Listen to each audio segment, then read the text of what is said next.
তুমি সন্ধ্যা রাতের তারা, সূর্য কিরণটাতে তুমি কাননে কুসুম ফোটা, সৌরভ ধরণীতে তুমি সন্ধ্যা রাতের তারা, তারা তারা তারা।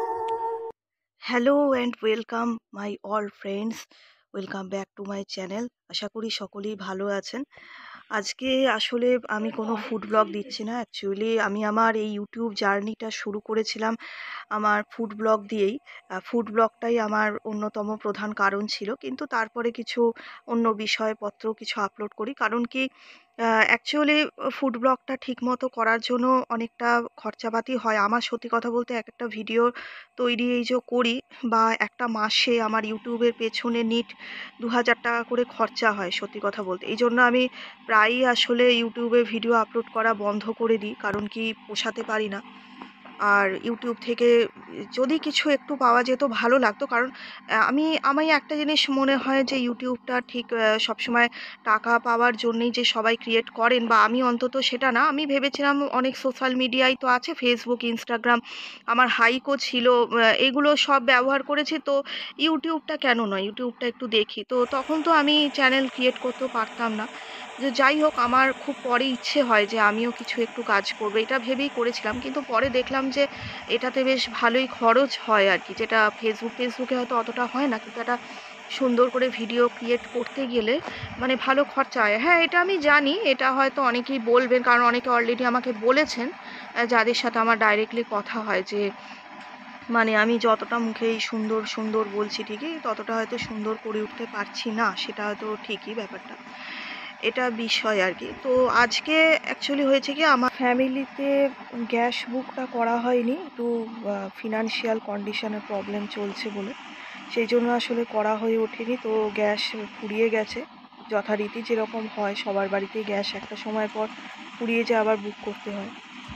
তো সেই কারণে ওই মুড়ি খেয়ে আছি আর কি, ব্রেকফাস্টে মুড়ি খেয়েছি। সেটার আর ভিডিও করা হয়নি, কারণ আজকে একটু ভেবেছিলাম যে যেহেতু আজকে হাতে একটু সময় আছে, আজকে সোমবার, আর মানে রান্নাটা তো একটা বিশাল বড় ভাইটাল কাজ ঘরের মধ্যে, রান্না না থাকলে অনেকটা সময় থাকে। তো ভাবলাম যে অ্যাকোরিয়ামটা ঠিক করি, আর এই যে আমার যে পুরনো অ্যাকোরিয়ামের যে অক্সিজেনের যে নবটা আর অক্সিজেনের যে ব্যবস্থাটা, ওটা নষ্ট হয়ে গেছিলো।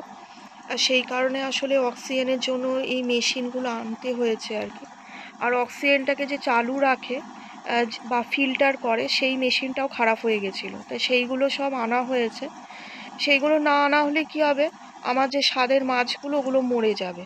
এই জন্য আর কি এটা আমার একটু বেশি ভাইটাল ছিল ওই কারণে। তো যাই হোক, আগের দিন খুব ভালো যে একটু রসনা করে রেখেছিলাম ফ্রিজে, তো রসনাটাই খেয়েছি। তো এইগুলো আর আজকে ভিডিও করতে ভালো লাগছে না, কারণ অলরেডি পূরবী ফুড ব্লগে আমি প্রচুর অ্যাকোরিয়ামের ভিডিও আপলোড করতাম, তারপরে সেখানে রসনা, মাঠা, দইয়ের শরবত, বিভিন্ন টাইপের লস্যি, এগুলো সব আপলোড করতাম। কিন্তু সত্যি কথা বলতে কি, ভালো ভিউজ না হলে তখন আর ইন্টারেস্ট লাগে না। আমার কাছে ইউটিউবটা একটা গেমের মতো।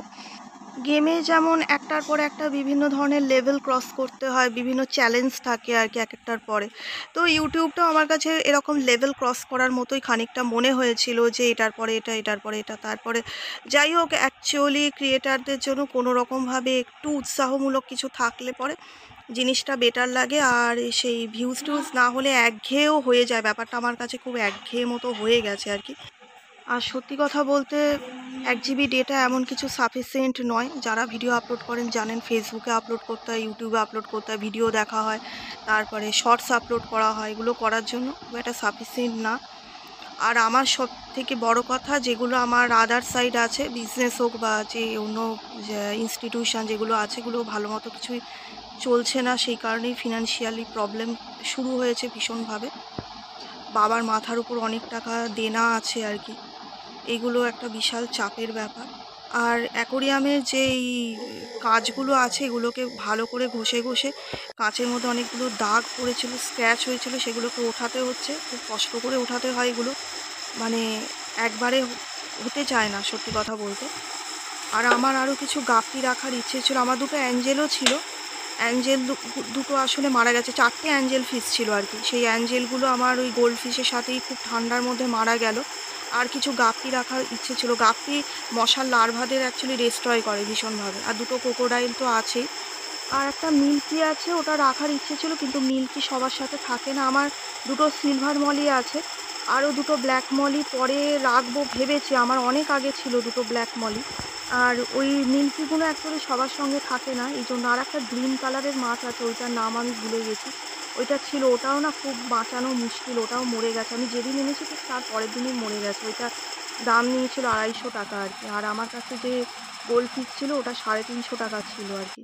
তো যাই হোক, অনেক সময় বাঁচাতে পারি না। আর অ্যাকোরিয়ামটা একটু বড় হলে ভালো হয়, কিন্তু আমার ঘরে তো জায়গা নেই, একটা ছোট্ট সিঙ্গেল বেডরুম ফ্ল্যাট।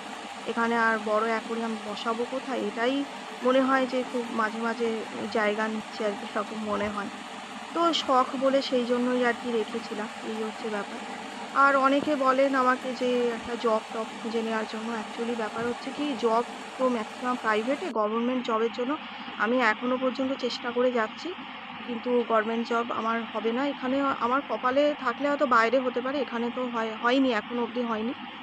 আর প্রাইভেটে যে জব আছে সেটা অনেক রাত্রে আর কি ছুটি দেয়, সেই জন্যই একটু অসুবিধে। তো সকলে ভালো থাকবেন, সকলে আমার ভালোবাসা নেবেন। আজকে